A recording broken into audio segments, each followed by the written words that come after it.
புதுச்சேரி அரசு சார்பில் தமிழின் புகழ்பெற்ற புலவர் பாவேந்தர் பாரதிதாசன் அவர்களின் பிறந்த நாள் இன்று புதுச்சேரி மாநில மரியாதையுடன் சிறப்பாக கொண்டாடப்பட்டது.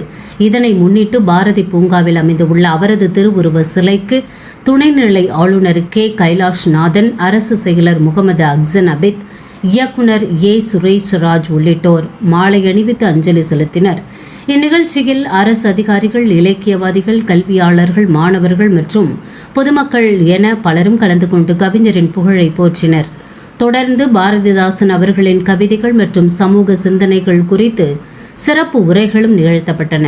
பெண்கள் முன்னேற்றம், சமூக நீதி, ஜாதி ஒழிப்பு மற்றும் தமிழ்மொழி வளர்ச்சி ஆகிய துறைகளில் அவர் ஆற்றிய பங்களிப்புகள் வலியுறுத்தப்பட்டு அவரது படைப்புகள் இன்றும் சமூக மாற்றத்திற்கு வழிகாட்டுகின்றன என்பதும் குறிப்பிடத்தக்கது. அவரது புரட்சிகர சிந்தனைகள் இளம் தலைமுறையினருக்கு விழிப்புணர்வை ஏற்படுத்தும் வகையில் கல்வி நிறுவனங்களில் அவரது படைப்புகளை அதிகமாக கொண்டு செல்லும் முயற்சிகள் மேற்கொள்ளப்பட வேண்டும் என நிகழ்வில் வலியுறுத்தப்பட்டது. இவ்விழா தமிழறிஞரின் நினைவுகளை போற்றுவதோடு மட்டுமல்லாமல் அவரது இலக்கியங்களை, லட்சியங்களை சமூகத்தில் தொடர்ந்து நிலைநிறுத்தும் ஒரு முக்கியமான நிகழ்வாகும். புதுச்சேரி செய்திகளுக்காக எஸ். அச்சுதன்.